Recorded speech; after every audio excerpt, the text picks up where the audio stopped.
mooy kuréelu syndicat yi jàngalekat yi nga xamante ni ñoom ñooy taxawal ak yelleef yi ñoo ñi nga xam ne ñoom ñooy sol gone yi ab xam-xam akub yar Diallo ñu ngi lay dalal. maa ngi leen di gërëm di leen sant bu baax. Très bien di nuyu sama co-débatteurs yi. di nuyu également askan ñi seetaan émission bi. Très bien alors pour avancer vite ñu fàttali très rapidement rek ponk yi gën a fës ci seen plateforme balaa ñuy avancer si fi ngeen toll. ok ponk yi si gën a fës mooy d'abord li ñuy wax lenteur administrative. mooy li nga xam ne day gàllankoor carrière jàngalekat. dañoo seetlu ne tey am na jàngalekat yu bëri yoo xam ne. toog nañu 10 ans mosuñu am avancement. am na 15 ans mosuñu am avancement. te am na ñoo xam ne ñoo ngi xaar depuis 10 ans pour ñu intégrer leen dans la fonction publique. am na ñoo xam ne ñooy xaar depuis 7 ans pour ñu jógee benn corps demaat si beneen corps mooy li ñuy wax reclassement.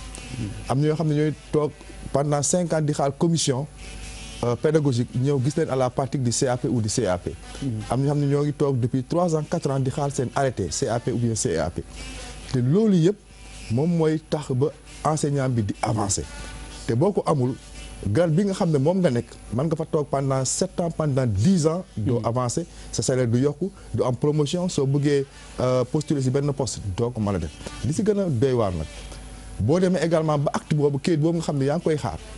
bés bu ñu la ko joxee 5 ans 7 ans ou 10 ans après la prise en charge financière mooy su fekkee par exemple intégration léegi sa mise en solde di amatul problème loolu également il faut ñu leeral ko. mais am na bor bi siy topp mooy souvent ngeen di dégg ñuy wax affaire rappel mooy que ne état bi dina la jox par rappel 5 ans 7 ans 10 ans te tey bor boobu toll na si lu mat ay 85 milliards. amoon na ay temps tolloon na sa 85 milliards c'est dynamique parfois day wàññeeku mais souvent day yokku ndax à chaque fois bu amee ay actes yu génn. bor boobu dafay yokku te tey au minimum toll na si 100 milliards de francs CFA. loo xam ne bor la. boo xam ne état bi. ay rappel moo ko yoral jàngalekat yi loolu benn la mooy si wàllu lenteur administrative. am na yenn yoo xam ne si wàllu indemnité de logement loolu tamit ñëpp xam nañ ne jamono day dox location dafay gën a cher te jàngalekat dafa am loo xam ne kuréel yi nekk ngànk wàllu njàng mi ak njàngale mi si àddina bi mooy waa UNESCO ñoo ne enseignant forcément dafa war a am logement. ndaxte 70 ou 80% liggéey bi muy def kër ga la koy def. te boobu tamit tey boo seetee enseignants yi li ñu am si indemnité de logement comparé d'abord par rapport au coût du logement du ma ne sax comparé ak yeneen catégorie mais comparé au coût du logement 60 000 francs CFA tey amul mu Dakar fi mun doon am saa néeg. sans compter maintenant par rapport ak d'autres catégories yoo xam ne pratiquement ñoo bokk même niveau de qualification. te ñu ëpp leen indemnité de logement loolu tamit problème la beneen bi tamit mooy wàllu environnement scolaire bi. ñëpp xam nañ ne fii Sénégal mat na yaar c'est là 2 ans 3 ans def nañu lu ñuy wax assise de l'éducation et de la formation. ñu ne Sénégal njàngale mi dafa feebar c'est le grand malade léegi lan mooy solution bi ñu def ay fora partout au Sénégal si département yi si région yi dem ñëw fii Dakar def assises nationales yi génne ay recommandations président de la République convoqué benn conseil présidentiel génne ay 11 mesures mesures yooyu ba tey application bi problème la te ñëpp xam nañ ne pour ñu génn si jafe-jafe yi mesures yooyu il faut ñu appliquer ko li mu laaj si koppar nag xayma lañ ko c'est environ ay 385 milliards yooyu mais ba léegi mobiliser guñu xaalis bi nga xam ne moom moo war a régler loolu mooy si wàllu environnement scolaire parce que conclusion assise de l'éducation et de la formation vraiment jël na en charge toutes les préoccupations de l'école mooy si environnement scolaire affaire abri provisoire yi dëgg la gouvernement bi nee na am na programme vraiment pour résorber donc abri yi mais ba léegi abri provisoire yaa ngi fi conditions yi nga xam ne aussi xale yi ñoom la ñuy jàngee donc souvent bu ñu waxee jàngalekat yi dañu ne xaalis la ñuy posé mais c'est pas seulement les maîtres chanteurs bon maître chanteur loolu yaakaar naa ki ko wax sax war na ko rëccu tey ki ko wax sax yaakaar naa war na ko rëccu ndaxte du ñu ay maître chanteur xam nga loolu yëpp lan moo ko waral boo seetee da ngay def historique problème su amee 2012 bi président Macky Sall ñëwee même avant ça muy ñëw nee na bàyyi leen xeex bi temps boobu ñoo ngi si en grève ak les dootul ñu arrêté mu falu en 2012 ñu commencé waxtaan bi parewul 2013 amul benn mot d'ordre de grève au Sénégal parce que président mi ngi doon fale donc falu effectivement il faut ñu may ko le temps 2014 ñu waxtaan am un protocole d'accord bi nga xam ne sëñ Mansour Sy le ministre moo waxoon protocole d'accord réaliste et réalisable loo xam ne xel nangu na ko te état bi soo attan na ko 2014 2015 appliqué guñu syndicat yi nekk en mouvement 2016 appliqué guñu ko syndicat yi nekk en mouvement bu mu jural ñu fii ay menaces de radiation ak rétention de notes 2017 ñu ne ñun du ñu def benn grève at bi passé nañu may état bi gouvernement bi pour mu respecter accords yi 2017 boobu comité de suivi des accords bi nga xam ne moom moo waroon suivre application accords yi. benn plénière lañ ko convoqué. keroog wax nañ ko premier ministre bi mu ñu recevoir donc le 19 dañu ko ne gis nga tey woote nga réunion dans la même salle. mooy au secrétariat général du gouvernement il y a cela 3 ans si salle bii la ñu toogoon. protocole d'accord bii lañ doon suivre. Très bien. instruction yi nga joxe woon. tey yaa ngi convoqué waat sur le même protocole d'accord te ba léegi il n'y a pas d'avancement. Très bien. Donc. Mais apparemment votre chef de département travaille bien parce que le chef de l'État l'a félicité. Bon, ça je n'entre pas dans ces commentaires. Très bien. Le contexte et les conditions dans lesquelles Oui. bi nga xam ne paysan félicité na ko. Oui. ñëpp xam nañ ne ko donc c'est une tournée économique du paysan. Bon. Et dans le Sine Saloum et notre ministre de tutelle. Bon. du Sine Saloum. Bon. Voilà. Bon, alors Birima. waaw quand même ki ñu jàkkaarloo war na ma wax ci turu enseignants yi du man maa ko tànn enseignants yi ñoo ko tànn dem nañ élection moo raw ci syndicat jàngalkat ci réew mi yëpp. c'est un gars très sérieux que je connais très bien. loolu may wax Sénégal may déglu. syndicat yi may déglu en tout cas c'est quelqu'un boo xam ne tous les syndicats de la nation sénégalaise jox nañ ko cër ndax yaram ak dalam. li ma neex ci woon mais mosuma gis mu sol mbuum mais xam nga mën nga politique bokk ci parti mais boo nekkee ci biir naan damay politique xam nga li yàq problème mu njàng mi Souleymane. li tax rek ñaan mercanteur ngeen bokk naa ci ñi ko wax. mooy mënoo bu tey nga def ay t-shirt. waaw ci laa bokk ñi ko doon wax. xam nga booy garaw lu jot nga lu ñor nga garaw. lu ñorul nga garaw. lu wax nga garaw bu politique jotee buy jàppee leader politique nga parti bi utiliser la. nga garaw lu ma am na. bari na ay syndicat jàngalekat yoo xam ne ay parti leen moom. kenn mu ko dindi ci réew mi. am na syndicat jàng xam ne ay parti politique ñoo leen moom. ay parti politique ñoo leen moom. dañ leen wax nekk si ginnaaw. fa lañ bokk. du secrétaire général toogu fi sol ci set leader politique. di wax ko syndicaliste di feneen fekk non. non man ne daa marche woon fàttali ko ma ko. non man ak turam Zoumaro. oui. mais syndicaliste yëpp ba si yow. am nga foo bokk. waaw mais bokkul. loolu kay du dara. bokkul xam nga boo nekkee non xam nga boo nekkee ëpp lay garaw ci réew. te bu ñuy wax politique wala ñu wax nangam pour daaneel nguur nga fa nekk nga ñëw nga taxaw na ñun dañuy politique dañu bëgg a daaneel nguur gi da ngay jaxase réew mi fekk na. non fekk na xeex bi non par exemple li mu wax fii. waaw mais xam nga li mu wax fii. man mi syndicaliste bi ma ko déggee dama yéen jëf dama tikkee. oui. ne yoroon nañu rappel 85 milliards dama tikkee. amul benn syndicat au monde booy wax loolu te du tikkee. parce que nguur gi yoroon ay syndicat rappel 85 milliards. 100. non c'est trop. loolu vraiment c'est trop. il faut avoir le courage de le dire loolu moom musiba la scandale la. bu ma nekkee syndicat nanguwuma lool. non c'est que li ma neex si yow mooy foo loo far. da nga ñemeñ dëgg. ah mais yàllaa ko moom syndicaliste ça c'est bien ça. xam nga taxaw liggéeykat ne la yoral nga ma 100 milliards yoo ma war a fay. waaw. oui. y a problème. Vraiment y a problème. merci. loolu du yoon du dëgg. nguur gu ko defit defoo lu dëgg. tigi. te nag dañ ko war a parce que aussi rappel. bu njëkk ci rappel la borom liggéeykat tabaxee kër. mais loolu jéggi na loolu dafay jéggi ñoom seen ministère tutelle dafay jéggi mbir mi. gars yi rappel kay wax la non attends rappel bu njëkk travail da ko daan bëgg. rappel travail da ko bëgg attends da ngay bëgg soo ñu yoral la rappelu 5 ans. c'est ça. ndax bu ñu la yoralee rappelu 5 ans 6 ans. nga tabax bu ñu la ko fayee. oui di nga mën a am foo di nga ci mën a am dara épargne lay nekk. mais bu nekk bor bu ñu dul fay aussi ça pose problème. vraiment je demande à l'État mu rectifier loolu parce que. très bien waaw Papis. waaw mais man pour man mooy 7e fois ñu waxaat si les enseignants. Moi j'aurais aimé tey bàyyi Sénégal si moom parce que je vais me répéter. parce que j'aime bien me mettre dans la peau du parent d'élève ñun victime je dis victime boo xoolaatee dañuy. mais les enseignants sont des parents aussi. non ils sont dans le combat ñun. li ñuy xaar ñu jàngal suñu doom. xam nga moi ce qui me rassure li may kontaan loo mooy comme yow. sa doom jàngi toute l'année tranquillement sans aucun souci. lii de c'est honnête aussi. parce que c'est pas dans ton rôle un peu. tigi waaw. leneen li mooy bann bi ñuy bann mooy. atte bor sur le principe. fay atte bor. man je suis expressif et direct sur ça. boo ko amee xaalis nga ko war a fay. tigi amul xaaral ma ñëw xaaral ma dem ba ñëwaat léegi mooy pourquoi man dañuy xaw a nax tuuti un peu dupe ak jeu de dupe finalement boo xoolee récemment lu gën compliqué la ñu réglé moo tax sànq man Sénégal dañuy réglé lu gën a compliqué li gën a yomb duñ ko réglé mooy l'histoire de la représentativité l'histoire de la représentativité. Ça, ils l'ont réglé. Moom laa lay wax nii. Oui. xam nañu toog ñu ne. qui est syndicaliste qui n'est pas syndicaliste. Birima jël identification ñu ne nañu dem aux élections. Réglé wuñ ko de. identifier. bañ gañ am na yeneen ñu wax ba léegi de. ah mais bon mais quand même. ah c'est pas réglé de. mais loolu leneen la mais au moins c'est formalisé. non waxuma am na ñu autorisé am nañu légitime négocier c'est ça. non dama ne. ak ñoo xam ne Birima bu ma coupé baal ma coupé wala. du ma syndicaliste mais je te dis les faits. je m'excuse je sais. oui c'est des faits. Il y a ay 6 entités yoo xamante ne entre guillemets moom mooy légitime sur la base d'un pourcentage. Oui. sur lequel les gens étaient tombés d'accord. mais la question est tranchée. nañu toogaat aux négociations l'État s'engage parce que ñoom li ñuy wax respect des accords ak équité. équité bi mu ngi jógee ci genre un peu de frustration. quand il a été question de xam nga réparer yenn traitement salarial yi traitement salariaux yi peut-être si. yenn corps yi.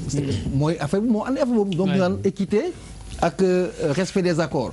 moo tax ma ne la question de devient centrale mooy fay bor bi et que léegi am nañ benn dessin syndical au niveau des enseignants xam nañ ñii ñooy revendiquer. ñooy représentativité ñi si def nag ils peuvent transférer les revendications à travers ceux qui sont représentatifs pour nous poser les problèmes auprès de l'État. Très bien. Donc l'État n'a qu'à se réengager entre guillemets fay ñi ñoom ñu xool dans quelle mesure ils peuvent être flexibles pour que ñu avancer. Très bien Bouba c'est vrai que 100 milliards moo leen gën a interpellé.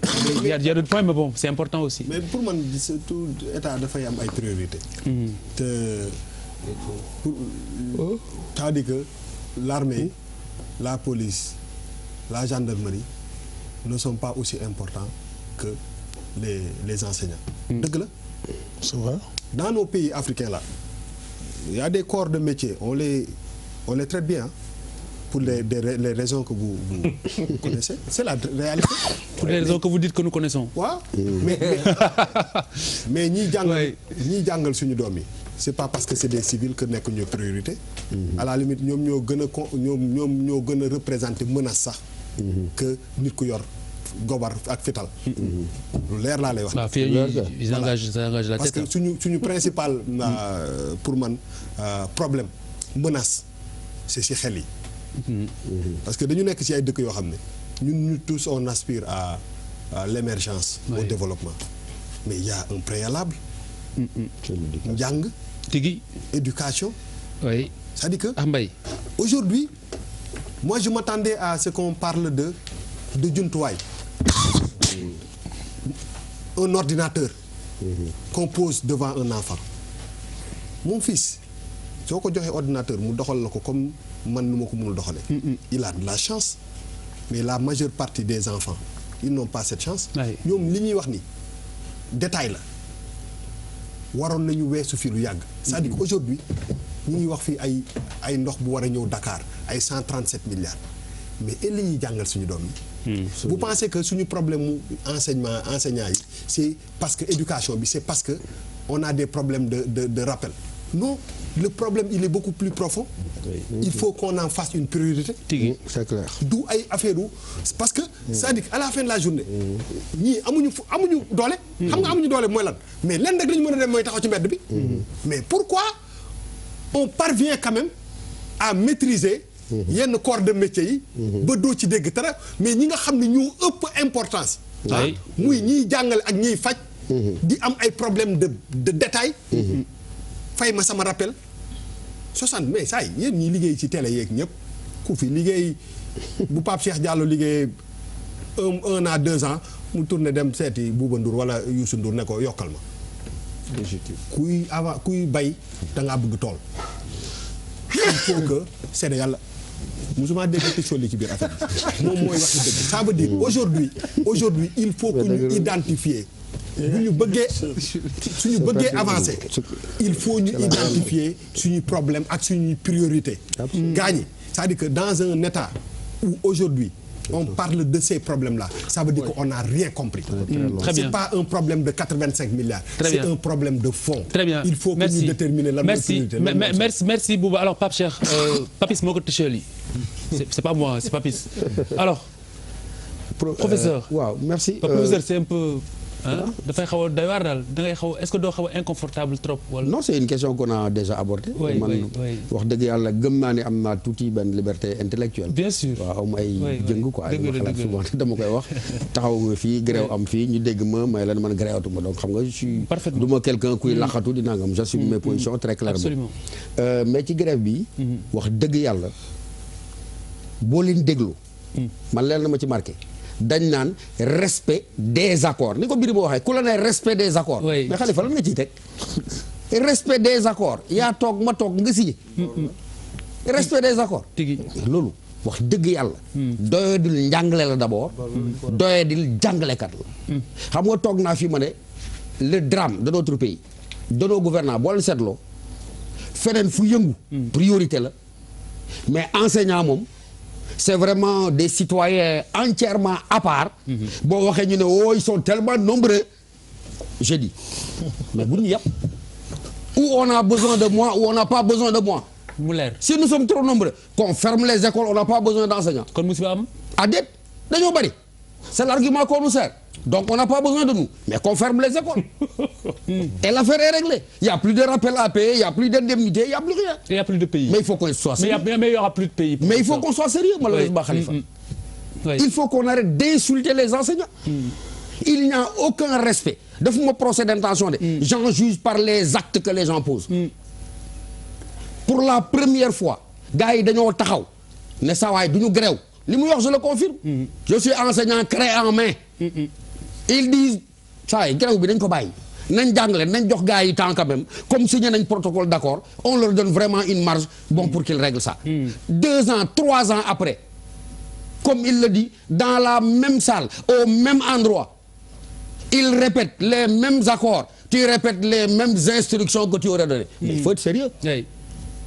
et au-delà de ça li bu wax c'est tellement pertinent c'est-à-dire que mënoo ne da ngay développé wu te yow déjà réglé woo ce système éducatif tigi lenn laay wax gars yi comme grief ñoom daam ak sama gars yi ne leen lenn de laa bëgg ngeen boole ci revendication yi mu méngoog un peu li bu wax may leen ñu ne ma lan la may leen da ngeen ciy dugal que l'école elle devienne vraiment sénégalaise du point de vue du contenu de ce que nous enseignons tigi parce que loolu moom mooy tax ñu mën a dem ma ne ko man bu ma nekkee fii di boddiwuma dara di jàngale Chou En-lai di jàngale Mao Zedong Oui. di jàngale la révolution d'octobre 1917 bàyyi la révolution Torodo fii bàyyi Sëñ Touba fii mais lan lay jàngal samay doom moo jaaxal. ñan ñooy ŋànk politique yoo xam ne dañ ko bëgg a développer nga former leen ñu aliéné culturellement nga bëgg ñu dellu si après yëkkati defal Dëgg la. donc loolu dañ koy boole ci revendication yi mooy le contenu des programmes d'enseignement nañ ko sénégaliser mu méngoo ak li ñu bëgg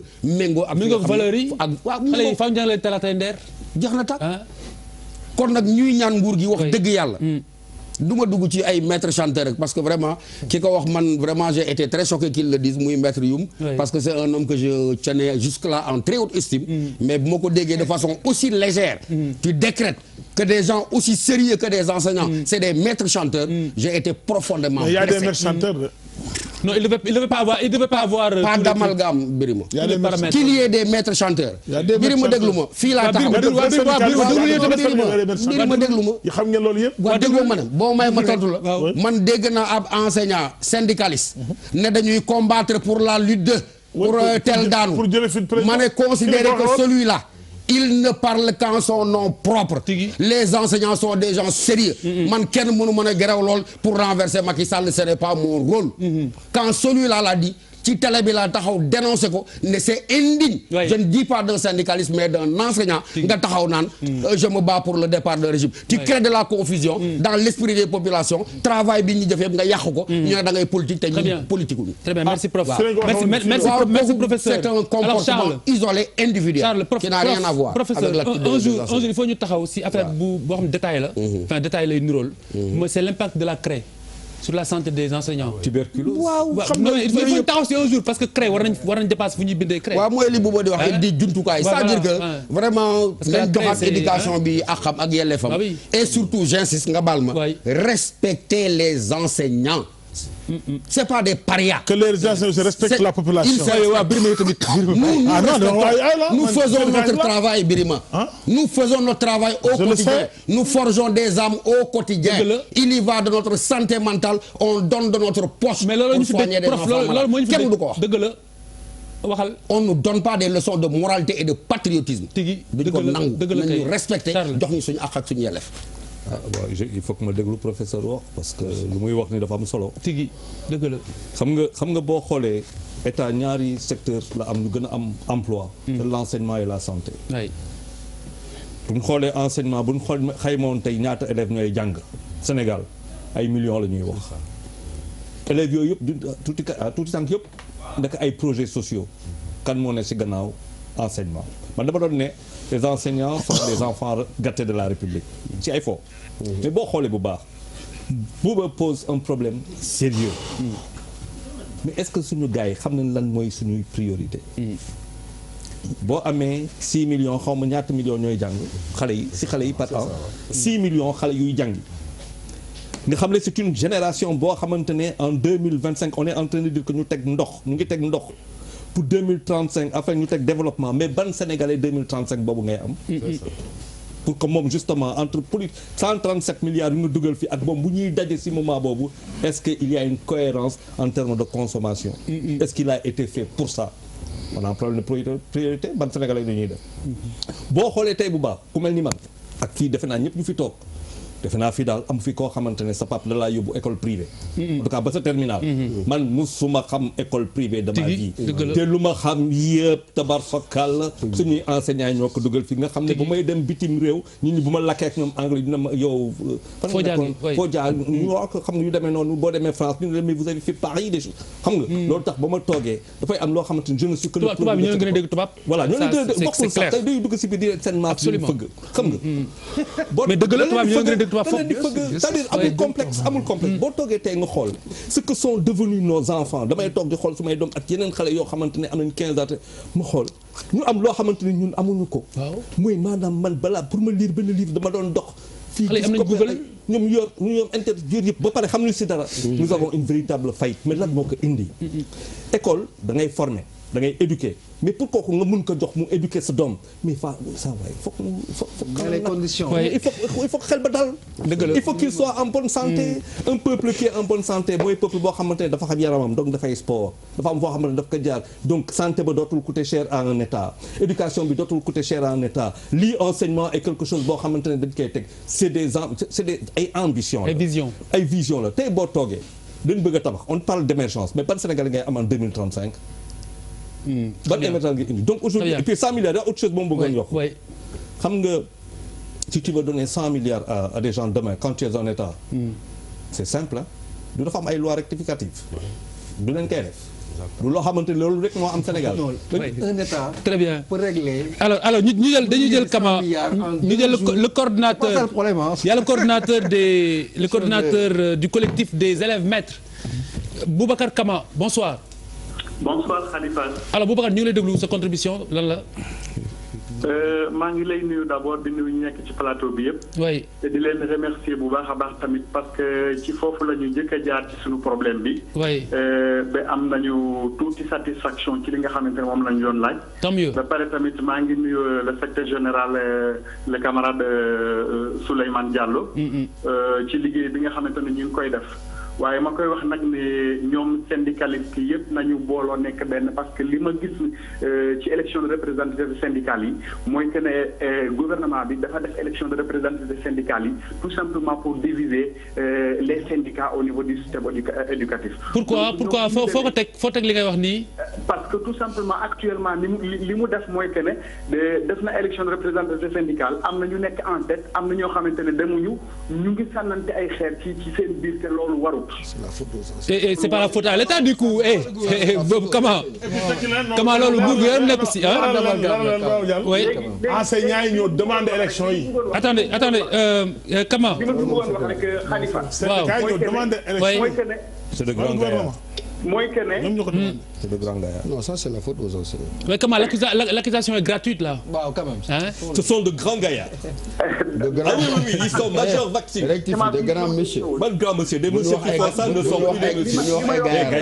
Yow dama lay li may yóbbu. wax secrétaire On va l'écouter, oui. mooy que ne li may wax secrétaire général mooy que ne même bu ñu demee représenté enseignants yi. bu ñu ñëwee ñëpp nañu bokk parce que dañuy gis ne ay 2 plans d'action la ñuy gis ci biir école bi loolu day affaiblir lutte bi. Oui. nañu booloo. Évidemment. bi ci des mooy que ne le problème des élèves maîtres yi nga xamante ne ñu ngi ko doon posé foofu noonu ci plateau bi.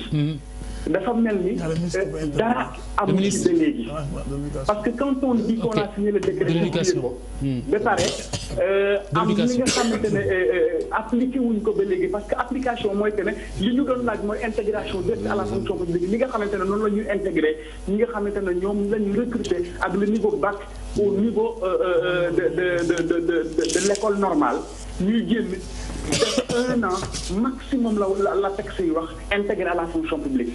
léegi ñun nee nañu signé nañ décret bi publier ko waaye dañuy suivre circuit normal bi nga xamante ne par exemple moom moo fi nekkoon. te lenteur administrative bi le secrétaire général souligné ko léegi. loolu du li nga xamante ne moom la ñu doon xaar ci état bi. beneen bi ci des mooy que ne wax dëgg neex yàlla état bu respecté boppam te am jom dafa war a jomb li nga xamante ne moom mooy enseignant yi loolu la ñuy revendiquer.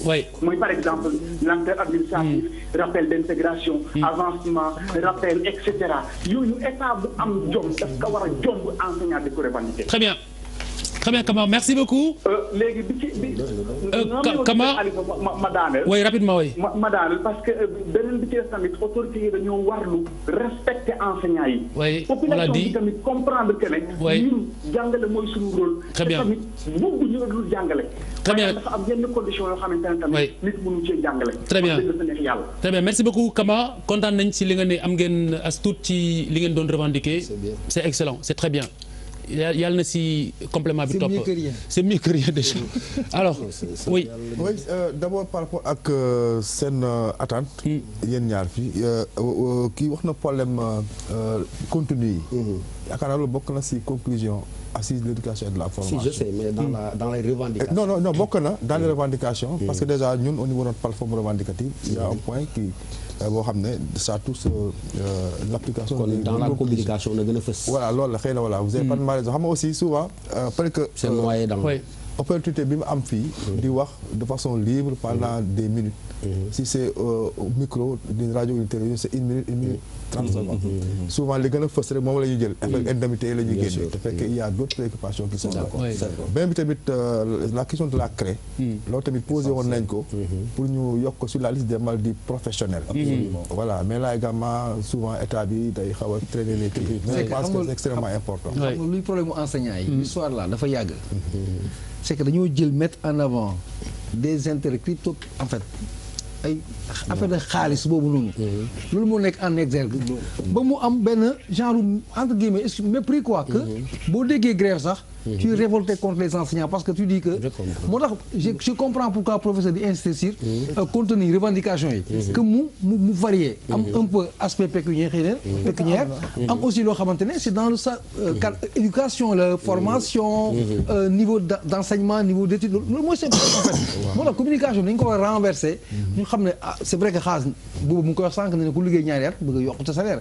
il y a pas un travailleur qui ne souhaite pas avoir un plus. sur son traitement salarial mais rek enseignants sénégalais dañoo jël xaalis bi kese focalisé gars yi les gens sont contre eux maintenant. Tout le monde est contre eux. Avec votre permission. c'est que souvent nos plateformes. c'est que li Papis wax nii c'est le reflet. un problème de communication. voilà la perception. loolu xam nga souvent il y a 4 chapeaux. il y a les revendications d'ordre pédagogique. mooy li ma wax noonu sànq l'environnement scolaire. les manuels scolaires les contenus. l'évaluation loolu c'est d'évaluation. même ni ñuy évaluer élèves yi war nañu ko xoolaat. parce que évaluation bi ñu def nii effectivement il n'est pas dit de bons élèves peuvent échouer ak le système d'évaluation de mauvais élèves peuvent également réussir voilà système d'évaluation bi mën nañu ko xoolaat day am revendication c'est d'ordre pédagogique day am revendication c'est d'ordre statutaire mooy yooyu ma doon wax noonu sànq avancement yi commission d'avancement toog nañu fi pendant 7 ans 8 ans 10 ans commission d'avancement siégé wul.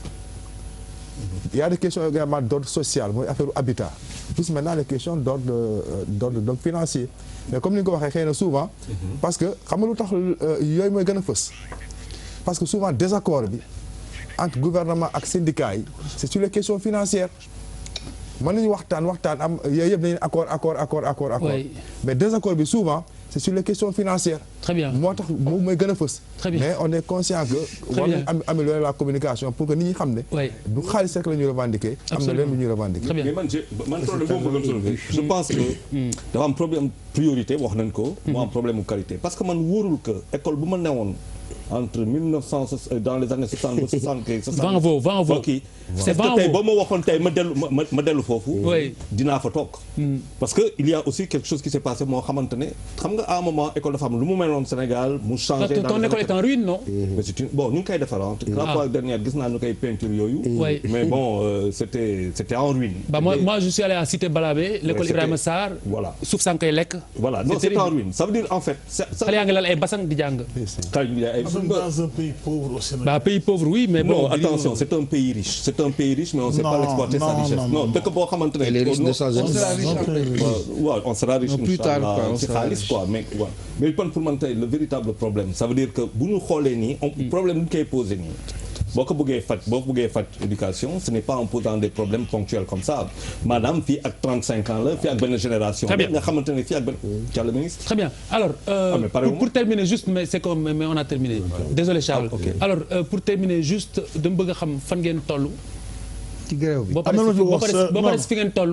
nga wax ma lan mooy beneen jéego bi si topp. bien donc fi ñu toll pour le moment mën naa ne statu quo moo fi nekk. xam nga bi ñuy premier ministre di recevoir. dafa joxoon ay instructions au niveau de la fonction publique pour ñu tenir ay réunions le 25 février. mais ça aussi il faut le dire instructions yi premier ministre joxe woon pour ñu discuter d'abord sur la mise en œuvre des accords tenir nañu 3 réunions fonction publique mais mënuñu am.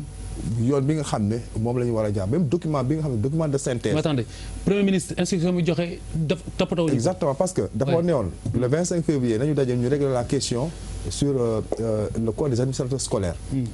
fi ñu nekkoon keroog ba tey foofu la ñu toll. très bien donc il faudrait juste que le premier ministre apprenne que instruction bi joxe woon ba tey kenn. voilà exactement après au niveau de l'éducation nationale également ba léegi les questions d'ordre pédagogique. donc sur les nouvelles revendications. amaguñu démarrage de discussion. très bien loolu tamit am na. xaaral mais fu ngeen jëm après. bon maintenant bon je ne sais pas est-ce que c'est le lieu de dire que donc fu ñu jëm ñoo ngi jëm Kaolack. vous allez passer à la vitesse supérieure. voilà Kaolack moom on va marcher à Kaolack. c'est dans le premier mais d'ici là. man dafa am lu may ñaan. xam nga dama koy ñaan président de la République xam nga damay rappeler en 2009 fi amoon na crise bu metti sur la prime scolaire si vous vous rappelez très bien. monsieur Youssou Ndour moo defoon la médiation. j'étais un acteur. Youssou Ndour dafa newoon président de la République boobu président Abdoulaye Wade la. fi mu ko teg par rapport ak médiation bi muy def. dafa ne président de la République je me rappelle donc mas ko fàtte su fekkee mi ngi suivre. est-ce que dafa ne président de la République warul déggee mono. ne déggee stéréo. Ça va très bien. vous vous rappelez très bien. oui c'est très imagé mais c'est très clair. médiation boobu la defoon. il faut que parce que am na loo xam ne président am na ñuy waxal président. mais si benn côté bi la. très bien mais il faut mu déglu ñeneen ñi. très bien moo taxoon il avait réussi. à créer cette rencontre. excellent entre le président et le syndicat. merci cette rencontre la ñu amee. kii bi moo tax cette fois-ci aussi. unité de recherche. cette fois-ci demande le président Macky Sall mu nekk en stéréo. voilà monsieur le président en stéréo. merci alors pour terminer on va terminer oui. c'est pas si facile que ça. xam nga lan moo tax.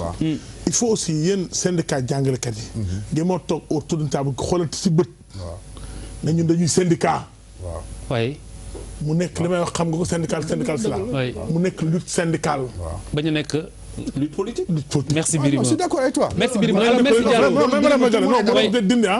loolu il faut yéen syndicat jàng parce que am na ñoo xam dañuy syndicat. am ñoom dañuy da ngay syndicat vraiment da ngay syndicat am na ñeneen ñoom kii dañuy syndicat ñoom am nañuy syndicat vraiment ñu bari ñu syndicat parce que am na ñoo xam ñooy yàq ñooy sarteel xeexu enseignant loolu nag yéen enseignant yéen a ko war a révéler seen merci Birima Vraiment, merci c'est beaucoup important. merci Diallo. D'accord. Merci Diallo alors il faudrait que les autorités se mettent en stéréo. Tu devrais commencer par le respecter. Il n'a pas fait autant de temps que l'autre.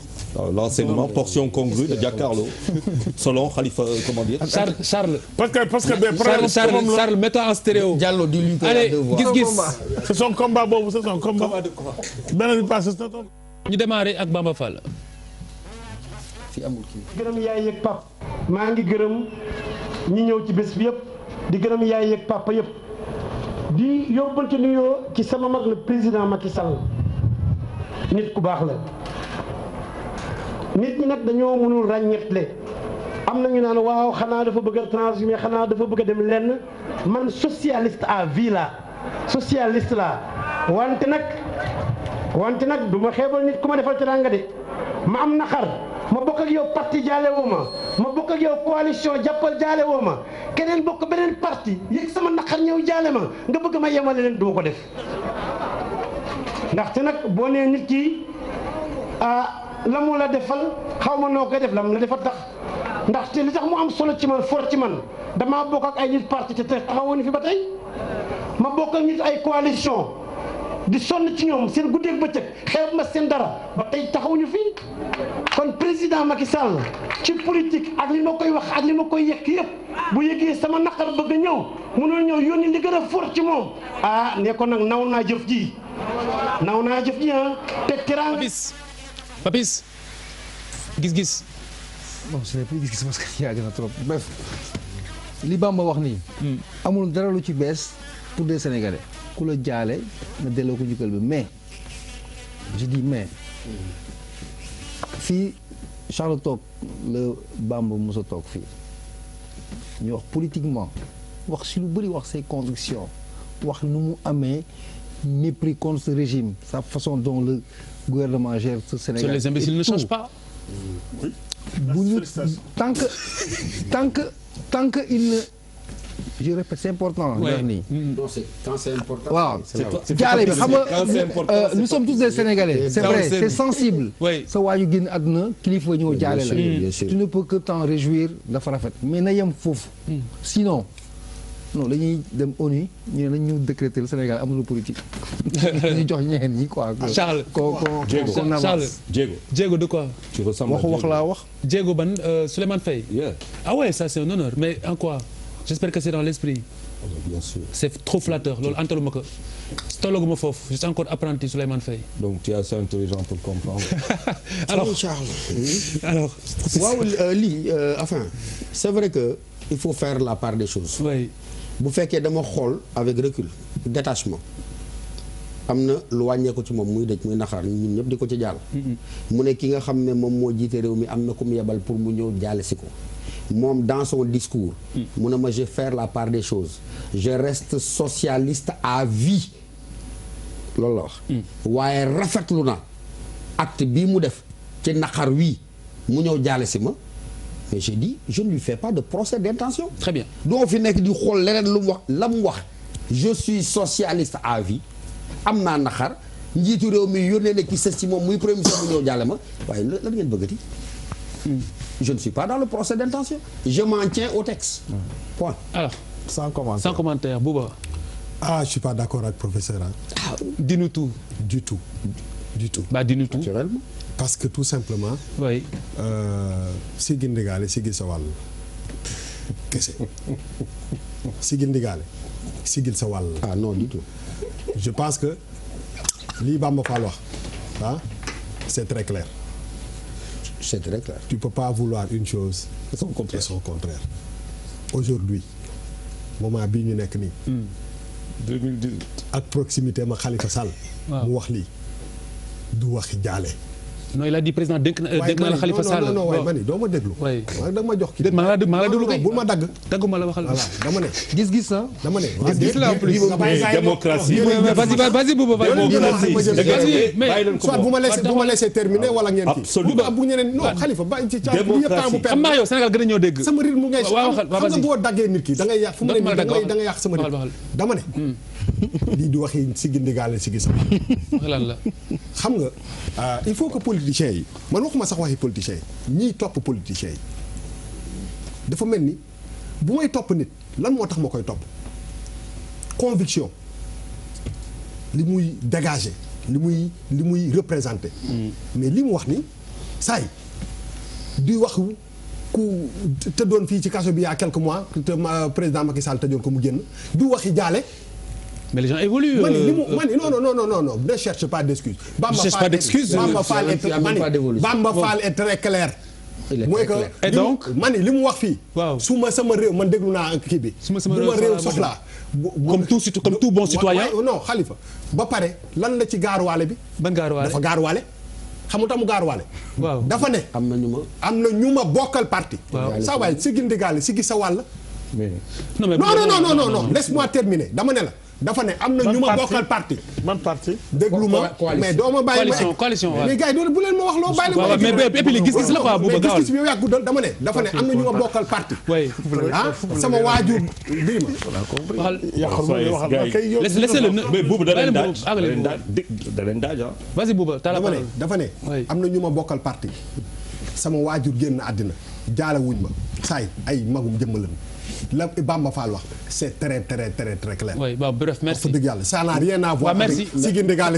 non mais c'est clair. en passant ñu ngi koy wax Sigi Ndegale. on fait une dérogation xale boo mënee may. waaw booba je suis boo ko joxee dérogation damay dellu. waaw c'est ça. damay dellu parce que xam nga yow da nga c'est clair moom nee na c'est clair mais seen clair yi. clair bi xam nga li koy fondé c'est le texte. seen clair moo bokk. non professeur pourquoi ngeen dem ci texte bi yéen a gën a xam ni leer na.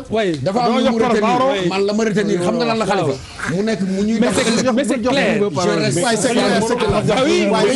chacun retient ce qu'il veut. mais Khalifa. Khalifa dina ma ne jéego. du xam nga jéego ñaar la. xam naa jéego Bouba jéego. ban ba Maradona. alors Khalifa. non amul client Khalifa. oui fidélité au texte. xam nga politique. dafa tëradi. Macky Sall Sénégalais la. Birima quand tu es content tu masses les doigts ça vraiment loolu c'est extraordinaire. mais c'est vrai quand tu es content tu masses les doigts quoi. Birima sa gars yi jàng nañ la. quand tu es content da lay def mais dëgg la tu masses les doigts. non kontaan amu ci waa kontaan naa ci leen gis naa ñaari doomu Sénégal yoo xam danañu waxante wax ñu ñaaw. oui te wax ñu ñaaw jooju jeex na rapporté nañ doon benn dara lu baax la. ok tey Sénégal kay wax la kenn mënu fexe ba dëj li ma dox la Bouba ñun de suñu dëj ñun yàlla na yeex yàlla bu fa gëj dañuy waxante lu baax. waaw nit ku la jaal si di nga ko sant di nga ko gërëma di nga won ne ko sama mag wala sama rakk nga. di nga ko dig daal dig na ko de. vraiment loolu. lenn lu jar ñu mën fi accuser Bamba Fall quoi que ce soit amu fi. te dig na ko am na lu mu ko dig. amu fi dama ni loolu autre chose la. je reste socialiste. xam nga bu ko dama ne wuy ma. xam nga Bamba Fall bokkutul parti socialiste. wéytani si. comment non Bamba Fall bokkutul parti socialiste. ça c'est vrai bokkutul parti socialiste. xëy na bu ñu parti ñoom bokkal parti xëy na ñoom. mais gars yi lii du débat de. lay wax mais nag leen di nga mën ko ñuy yéex xanaa. non kii di wax virgule mais lii du débat. dama ni Bouba amul virgule ah. dama ni gis-gis Bamba Fall. bu toogee fi wax lu ma d'accord damay xarayanteeg moom. mais comme ci fu tax man ma bàyyi réserve ci affaire bi. mooy ci dëj lañ ko waxee. kilifaam génn àdduna. day wax dëgg. wala bay unoo président da koo ji teraanga. ni ko jiyee teraanga mooy nga am dëj di maire. ñu yónnee le ministre de l'intérieur. le premier ministre. oui directeur de cabinet du président. on a compris loolu marque de considération la. Birima merci bu gërëmul nag chef d'état loolu ñu weddi ko. waaw merci ña nga topp mi ne dara nekk si. vraiment jërëjëf gaawal ma jaar si dans cette histoire là. si Birima n'a pas un discours politique xaw ma kan moo koy. alors ñu ñëw si bis topp jox ma bis topp. ay pour yow. alors ban moo si topp bis topp laa bëgg xam gisuma Idrissa Seck mooy leader Rewmi mu ne faire des tournées folkloriques et répéter des promesses ne relève pas du comportement d'un chef d'État mu ne def ay tournées folkloriques fu ne xumbee la yu demee noonu di baamtu li nga fi diggee woon maanaam dara lu bees loolu du taxawaay bu chef d'État njiitu réew war a taxawee booba. man en fait ma vision du contexte actuel. avec monsieur Idrissa Seck.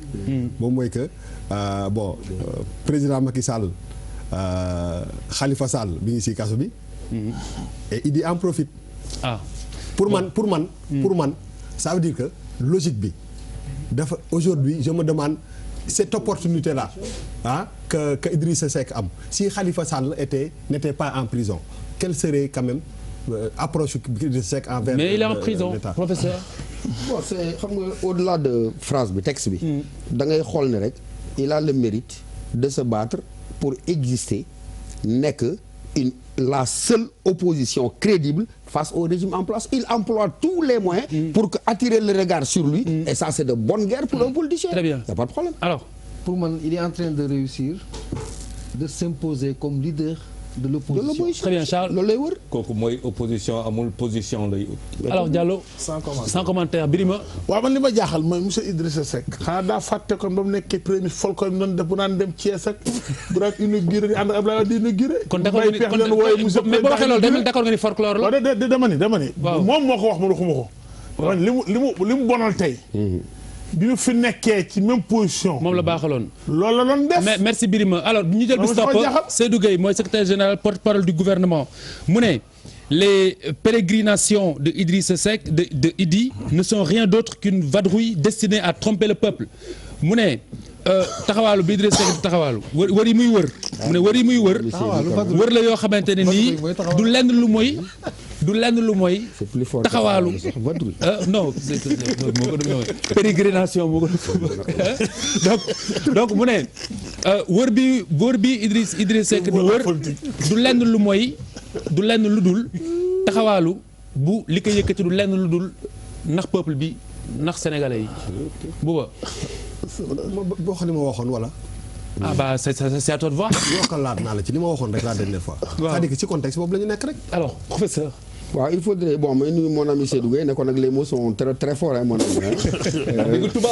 mais un peu de pérégrination dans le bissap. et j'en profite pour dire livre Rose à Vallon bi nga ma waroon jox vraiment jotaguma ko maa ngi koy xaar.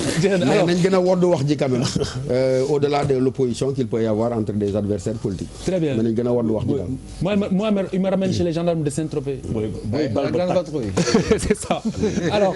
lui de fi des. waaw waxal ma wax pare na. waaw gaawal. da ngay daw rek non kii que mooy bal ba takk na xam nga dama ne woon gars yi dafa ko nekk opposition di wut position. waaw kii position bi la bëgg a téye bañ a nekk position. très bien alors. day compléter li ma waxoon. waaw. que Idi mu ngi bëgg a gagner leadership opposition bi. il est comme ñi aussi. non gagné na ko. alors Diallo sans commentaire toujours. Ouais, Diallo il est. Très bien alors Birima li ma wóor daal il est fidèle à sa ligne. tey bu ñu woon Idrissa Seck bàyyi nañ Khalifa Sall. waaw du nelaw. attends répète un peu là. bu ñu woon tey Idrissa Seck relâché nañ. ban info nga am nga info. bu ko relâché nañ Khalifa Sall. li nga wax sa bànneexu bakkan nga ko teg. walaay déedéet. ah boo ko teg xam nga ànd te mu tëj ko. waaw loolu di ànd boobu kaay wax la. c'est normal dañu nekk ci veille élection présidentielle. il faut moom ay ténor opposition ak opposition comme kii wax dama gàttal opposition day bëgg a positionné wu nekk. merci donc vraiment. merci c'est de la politique c'est beau. merci Birima bi si topp nag beneen kii la benn mbir la moo xamante ne ni dinañ si ngoyati parce que affaire ceeb bi la dañ siy ngoy. léegi ngoy tey ngoy moo xew. parce que ngoy bi Birima daf ma neex. parce que ngoy mooy tax soxla yi di faju alors El Hadj Traoré mooy directeur scientifique bu ISRA 950 000 tonnes moom la ñu importé ci Sénégal ci ceeb mooy le riz brisé en 2016 pourtant ceeb boobu ceeb la boo xamante ni mbalit la doomu aadama waru ko lekk. 2016 la woon. En 2016 on a importé lu toll ci 950 000 tonnes. ban année lañ nekk. ceeb bon mais Birima. dama lay rek. 2018 waaw. walaay ba ma accès ko ba ma ñaar yow. Birima xam nga ñëw si yow daal. waaw ñëw. waaw en tout cas mu ne ceeb boobu ceeb riz brisé bi ñuy importé daal ceeb la boo xamante ni mbalit la. nit waru ko lekk. Charles. mais ça c'est KO debout premier tour. professeur. waaw wax ji xaw na ma jaaxal bu fekkee moom mooy parce que ISRA je crois que institution état bi la. recherche institution état bi la. recherche. mais c'est des scientifiques. recherche. mais c'est des scientifiques. waaw li ma ciy wax mooy. waaye ba 2 ans après. non mais Birima lii indication la rek indi nañ fi ci ceeb buy bondé indi nañ ko fii si plateau bi. waaw dama ne waaye ba ma estimé. ba ma agsi si yow. yaakamti ma la professeur. waaw dama doon wax ni comme moom yàlla def na mu féetee foofu. oui nga xam ne kuréelu état bi la. parce que ça s'appelle Institut sénégalais de recherche je crois agricole. damay laaj ban taxawaay lañ taxawoon. est-ce que nguur gi yëglu na ak ñoom. ak ñoom ban liggéey lañ ci def pour que loolu du fi mën a yegg si wax dëgg yàlla. mais ça mooy loolu mooy c'est service de la consommation ñoo koy toppatoo. waaw mais xam nga moom. bu fekkee ci la bokk mais ñoom waxoon nañ ko ñoom waxoon nañ ko. waaw loolu laa wax. je ne sais pas si vous le débat yaa fan le débat bi ñu fi defoon sur le riz. non dañoo défendre ni baax na. ah non l'expert de l'ISRA bi toogoon fii xamatuma kan la défendre lu ne baax na de. au contraire. mais Khalifa. kon et là on parlait du riz parfumé. nee na qu'on a consommé 950 000 tonnes impropres pour l'homme. waaw oui. mooy que c'est une catastrophe nationale. absolument. tigi. waaw mais faut pas mais moom laa yoon ni c'est gis-gis la mais je pense que mooy bi ngay wax. war nga ko def ci. oui c'est grave sujet bi pour ñu xam exactement ce qui absolument mooy bi Birima wax kay du man. j'ai peur parce que j'aime bien le ceeb. je n'ai pas mangé. Papis Diaw bu la sekkee ni jàppee alors. dama doon na gën a neex bi ceeb bi ñëwee ñu koy commencé conseil mu dem ba gis loolu mu wax ko. mais ils le disent. alerte nañu ne may ma dem wax la ISRA waxu ko man je te défie ISRA waxul loolu. ba dinaa la génneel bande yi dama ni waxul loolu waa ji ñun ñoo koy fay moom fayuñu. fay fonctionnaire de l'État la. bu ñu gisee Sénégal di lekk loolu waroon na ba taxaw alerté ko du bàyyi ba tey deux ans wax nañ que dama ne te boo ko toppee kii day politique. les services de la consommation ñoom ñoo. xaw ma kan la baax na waa dugg ma rek Birima les services de la consommation ñoom ñoo ne kii la kii politicien la. waaw d'accord alors kii du dara. merci waaw merci Birima pour yow ñëpp ñooy politique. day politique. donc Diallo merci beaucoup. oui c'est moi. merci alors ñu ngi profité di jéggalu ci àjjuma bi passé parce que internautes yi meroon nañ trop ci li jàkkaarloo bi amul woon. waaye àdduna. dina dédicace ba pare Khalifa. waaw yow xam nga da nga ma lynché. waaw mais lynché ma la ñoom ñoo la lynché. yaa ma neen nga ma gars yi lu ne lañ ma yegg. waaw mais bul tëj. mais man garaaw man mais parce que t'aimes bien Bouba. waaw mais d'accord moom laa ni. parce que moo la benn affaire ñun affaire dafa am benn genre de familiarité. gis nga waa Sénégal. ñu nekk fii wala fële. comme si ñun. seen quotidien lañ bokk. mais yow li may wax ni dafa mel ni man xaw ma ko. waaw ñun bu ñu deful jàkkaarloo man damay feebar. waaw dëgg la waaw vraiment. mais di la su ñu deful jàkkaarloo. mais absolument ku ci yaakaar ni yaa ñu gën a bëgg ñun ñi nekk ci émission bi. xam nga lii. lii moo ëppi milliard. tigi. nga mën a toog àjjuma nii toog nii. dëgg la wax li nga xalaat te yàlla tax. dëgg la donc lépp lu ñu ci def loo xam ne ñëwuñu rek. franchement ngeen xam ni. waaw mais man Bouba Ndour bi toog fii. du Bouba Ndour directeur des programmes. donc man maa ñoom. ñoo ànd que normalement vendredi bi passé. Khalifa ñu waroon def jàkkaarloo. ah oui Khalifa depuis que Rihanna yow vous avez remarqué professeur depuis que Rihanna est venue. les gars on a fini. Khalifa l'émission est finie.